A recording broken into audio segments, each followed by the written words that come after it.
औज़ु बिल्लाहि मिनश्शैतानिर्रजीम बिस्मिल्लाहिर्रहमानिर्रहीम। देखिए, आज हम एक ख़ुसूसियत का ज़िक्र करने जाएंगे जिसका ज़िक्र कुरान में तकरीबन मेरे तज़किये के मुताबिक 30 से ज़्यादा दफ़ा आया है। देखिए, ये वो ख़ुसूसियत है जो अगर हम अपने अंदर पैदा नहीं कर पाए तो शायद हम नेक होने का तसव्वुर भी नहीं कर सकते। अगर ये ख़ुसूसियत हमारे अंदर नहीं है तो शायद हमें कुरान से हिदायत भी ना मिल पाए, और अगर ये ख़ुसूसियत हमारे अंदर शामिल हो जाती है, हम अपने अंदर पैदा कर लेते हैं, तो इसके ज़रिए हमारा रिज़्क़ में बरकत आना शुरू हो जाती है। हम इस ख़ुसूसियत के ज़रिए हम अल्लाह से क़रीब, लोगों से क़रीब और जन्नत के क़रीब हो जाते हैं। और जिनके अंदर ये ख़ुसूसियत है, अल्लाह ताला कुरान में फ़रमाता है कि मैंने अपनी जन्नत ऐसे लोगों के लिए बनाई है। ये वो ख़ुसूसियत है जिसके ज़रिए से हमारे दिल से सारे खौफ़ दूर कर देता है अल्लाह ताला।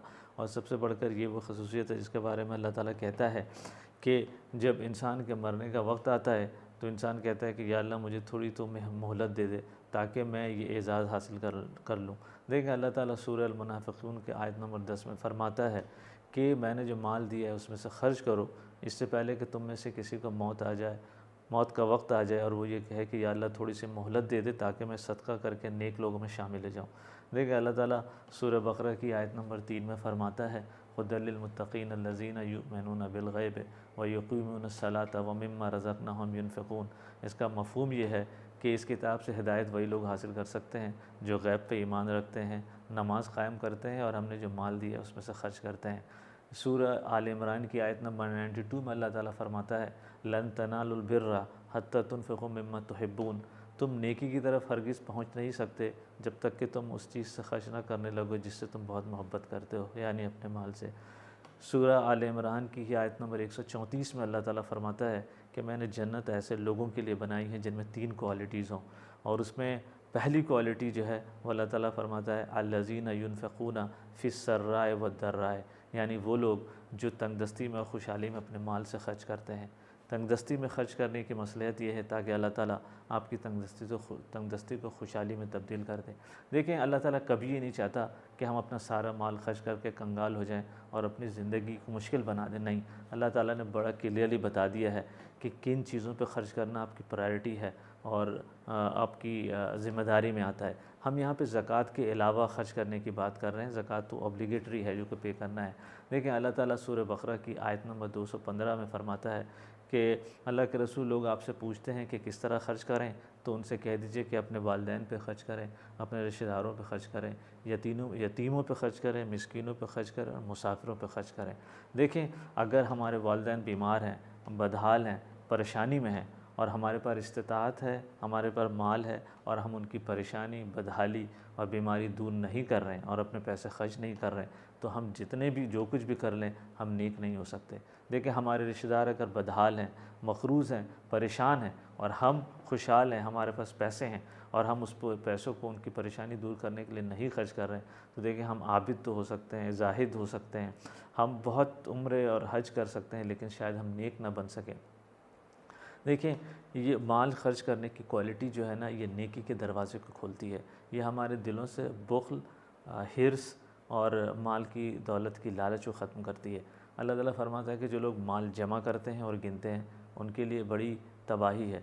सूरह अल-हमज़ा में अल्लाह ताला फ़रमाता है, वैलुल लिकुल्लि हुमज़तिल लुमज़ा अल्लज़ी जमअ मालहु वअद्ददा यहसबु अन्ना मालहु अख़लदा। इसका मफ़हूम मैं बताऊँगा। ये आयत नंबर 1 से 2 का अल्लाह ताला कहता है कि जो लोग माल जमा करते और गिनते रहते हैं, उनके लिए बड़ी ख़राबी है।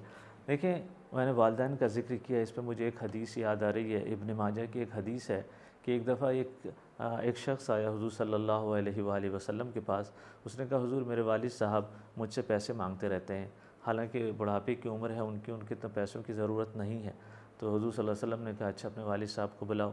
वो शख़्स अपने वालिद साहब को बुलाने गया। इतने में जिब्राईल तशरीफ़ लाए। उन्होंने हुज़ूर सल्लल्लाहु अलैहि वसल्लम, हमारे माँ बाप क़ुरबान हो हुज़ूर सल्लल्लाहु अलैहि वसल्लम पे, हुज़ूर सल्लल्लाहु अलैहि वसल्लम से फ़रमाया कि जब इसका बाप आ जाए तो उससे ये पूछेगा कि वो आते हुए ज़ेरे लब क्या गुनगुना रहा था। तो उसका वालिद जब आया तो हुज़ूर सल्लल्लाहु अलैहि वसल्लम ने सबसे पहले ये पूछा कि तुम इससे पैसे की डिमांड क्यों करते हो। उसने कहा, हुज़ूर, देखिए, मैं इस उम्र में ये पैसे अपने ऊपर तो नहीं खर्च करता, मैं या तो इसकी फ़ैमिली पे ही खर्च कर देता हूँ या इसकी एक खाला है जो इसकी किफ़ालत हम करते हैं, मैं उस पर खर्च कर देता हूँ। उसके बाद हुज़ूर सल्लल्लाहु अलैहि वसल्लम ने दूसरा सवाल किया कि अच्छा, तुम जब यहाँ आ रहे थे तो तुम ज़ेरे लब क्या गुनगुना रहे थे। तो उसने कहा कि मैंने कुछ शेर लिखे हैं अपने इस बेटे के लिए जो मैं वह गुनगुना रहा था। हुज़ूर सल्लल्लाहु अलैहि वसल्लम ने फरमाया कि अच्छा वो सुनाओ। वो शेर का मफ़हूम कुछ यूँ था, उसने कहा कि तू छोटा सा था, तू नन्हा था, तो मैंने तुझे अपने सीने से लगा के रखा। तू जब रातों को जागता था तो हम उस वक्त तक नहीं सोते थे जब तक कि तुझे नींद ना आ जाए। तू जब बीमार होता था तो हम ये सोचते थे काश कि तेरी बीमारी हमें लग जाए और तू सेहतमंद हो जाए। हमने तेरे ऊपर अपना माल, तेरा अपना वक्त और अपना जान खर्च किया ताकि तू सेहतमंद, अक्लमंद और हुनरमंद हो जाए। हमारी आँखें उस दिन का शिद्दत से इंतज़ार करती थीं कि तू बड़ा हो, अपने पैरों पे खड़ा हो और अपने रोज़गार कमाए। फिर वो वक्त आया, तू बड़ा हो गया, तो अपने पैरों पे खड़ा हो गया, लेकिन तेरी ज़ुबान में तलख़ी आ गई, तो हमसे बात करना तुझे वक्त का ज़िया लगने लगा, हम तुझे बेवकूफ़ लगने लगे, हमसे तू इस किस्म का सलूक करने लगा जैसे पड़ोसियों से सलूक करते हैं। लेकिन फिर भी अल्लाह का शुक्र है, हुज़ूर सल्लल्लाहु अलैहि वसल्लम के दाढ़ी से आंसू टपक रहे थे।